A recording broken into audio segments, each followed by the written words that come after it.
Good morning class. जैसा कि आप देख रहे हैं स्क्रीन पर कि 12th क्लास का आपका जो पेपर मैंने दिया था वो आ चुका है। तो ये फिल करने के लिए आपको पता चल गया होगा, आपके एक्सपीरियंस से मुझे लग रहा है कि सबको कोई दिक्कत नहीं आई फॉर्म फिल करने में। तो फॉर एग्ज़ाम्पल जैसे मैं कर रही हूँ इसे सॉल्व, तो सबसे पहले आपने नाम डालना है, उसके बाद आपने फादर नेम भी डालना है, मैं नहीं डाल रही हूँ, आपने डालना है। उसके बाद क्वेश्चन सॉल्व करते हैं। विच of the following condition favour the existence of a substance in solid state. कौन सा सॉलिड स्टेट के एग्जिस्टेंस को फेवर कर रहा है, मतलब उसकी तरफ है। तो देखो, लो टेम्परेचर जितना ज़्यादा करोगे उतना ज़्यादा वो फेवर करेगा। हाई टेम्परेचर पे तो वो लिक्विड में जाने की कोशिश करेगा। हाई थर्मल एनर्जी मतलब आप उसको हीट प्रोवाइड करोगे, वीक फोर्सेस की वजह से तो वो टूट जाएगा। इसका मतलब क्या आएगा, low temperature. Which of the following is not a characteristics of A crystalline solid. Crystalline solid जो होते हैं वो definite characteristics of heat of fusion बिल्कुल ठीक है, रेगुलर अरेंजमेंट बिल्कुल ठीक है, ट्रू सॉलिड बिल्कुल ठीक है। कौन सा ठीक नहीं है, आइसोट्रॉपिक। आइसोट्रॉपिक अमॉर्फस होते हैं, अनआइसोट्रॉपिक होते हैं क्रिस्टलाइन सॉलिड। तो ये वाला गलत था, तो ये वाला ऑप्शन हो गया। विच of the following statement is not true about amorphous solid. अब अमॉर्फस सॉलिड क्या होता है, कौन सा सही नहीं है।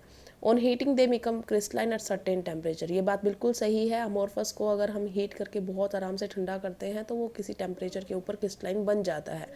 They become crystalline on keeping for long time. ये बात भी बिल्कुल ठीक है कि बहुत सालों तक हो जाते हैं तो वो क्रिस्टलाइन बन जाते हैं। Amorphous solid can be moulded by heating.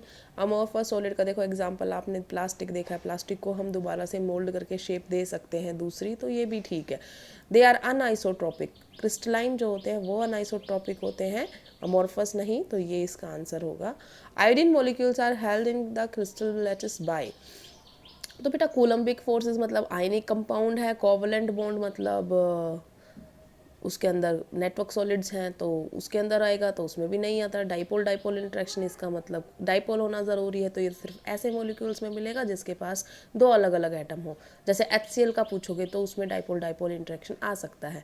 जो मॉलिक्यूल बराबर है जैसे I2 O2 H2, जब इन मॉलिक्यूल्स को हम सॉलिडिफाई करते हैं तो वहाँ पर डाइपोल इंड्यूस डाइपोल इंटरेक्शन आती हैं, जिसको हम बोलते हैं लंदन फोर्सेस। ठीक है, तो ये डाइपोल इंड्यूस डाइपोल आए या लंदन फोर्सेस आए, उस पर टिक करना है। Which of the following is a network solid. Network solid होता है कोवेलेंट सॉलिड, तो उसका एग्जांपल है डायमंड।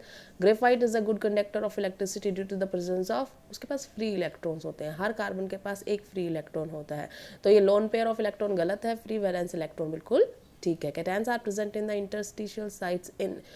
फ्रैंकल डिफेक्ट के अंदर ऐसा होता है कि कैटायंस अपनी जगह छोड़ के इंटरस्टिशियल साइट पे चले जाते हैं, इसीलिए फ्रैंकल डिफेक्ट को वैकेंसी एंड इंटरस्टिशियल डिफेक्ट बोला जाता है।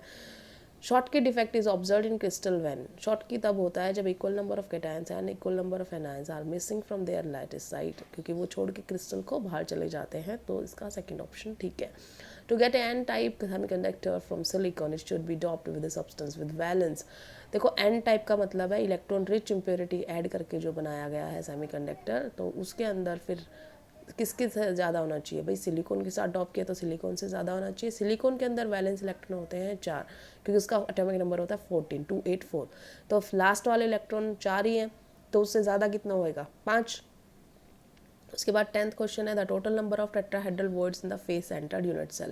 देखो फेस सेंटर्ड यूनिट सेल के अंदर 4 पार्टिकल्स होते हैं, आपको कैलकुलेशन पता है। और टेट्राहेड्रल वॉइड्स होते हैं वो डबल होते हैं नंबर में। ऑक्टाहेड्रल वॉइड पूछते तो सेम टू सेम होता, टेट्राहेड्रल वॉइड डबल है तो 4 दूनी 8। 11वां क्वेश्चन है which of the following point defects are shown by AGBR। AGBR बेटा शॉर्ट की और फ्रैंकल दोनों दिखाता है, तो A है शॉर्ट की, B है फ्रैंकल, तो ये हो गया A and B both. In which pair most efficient packing is present.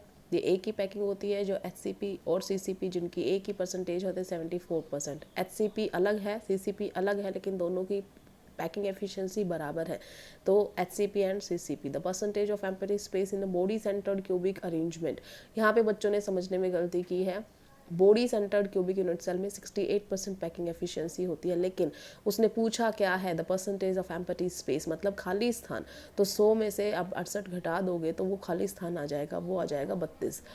Silicon doped with electron rich impurity. जब सिलिकॉन को इलेक्ट्रॉन रिच इम्प्योरिटी के साथ करते हैं डॉप्ड, तो एन टाइप बनता है, तो ये एन टाइप सेमीकंडक्टर। इन अ टेट्रागोनल यूनिट सेल, ये सेकंड नंबर वाला था यूनिट सेल, क्यूबिक के बाद आया था, उसमें एक साइड कैंसिल हो गई थी, तो इसका मतलब A is equal to B is not equal to C, all angles are equal and they are equal to 90 degree. A ferromagnetic substance becomes a permanent magnet when it is placed in a magnetic field because ferromagnetic substance वो होते हैं जो permanent magnet बन जाते हैं जब उनको external magnetic field में रखा जाता है, क्योंकि उनके सारे डोमेन्स जो होते हैं वो एक ही डायरेक्शन में हो जाते हैं, मैग्नेटिक फील्ड से अलाइन करते हैं, तो all the domains get oriented in the direction of magnetic field. What type of solid are electrical conductor? Malleable, ductile. नाम ही आ गया मैलेबल, डक्टाइल तो मेटेलिक होगा, सीधी सोचने वाली बात ही नहीं थी कोई। Amorphous solid, rubber, plastic, gas, सारे अमोर्फस है तो ऑप्शन डी आ जाएगा। Arrangement of sphere in CCP is ABC ABC. अगर एचसीपी पूछते तो हम एबी पैकिंग करते, लेकिन सीसीपी या एफसीसी होता है तो हम एबीसी पैकिंग लिखेंगे। In a face centred unit cell the number of atoms present are, of course 4 होंगे क्योंकि फेस पे होते हैं 6, तो 6 इंटू 1/2 प्लस में 8 कॉर्नर्स पे तो 8 इंटू 1/8 टोटल आ जाएगा 4। आपने सबमिट कर दिया तो ये सबमिट हो जाएगा यहाँ पर। और अब आपने जो क्वेश्चन पेपर मैंने सॉल्व करवाया है ये आपने अपना सॉल्व करके नोटबुक में राइट डाउन करना है, ठीक है। Thank you class.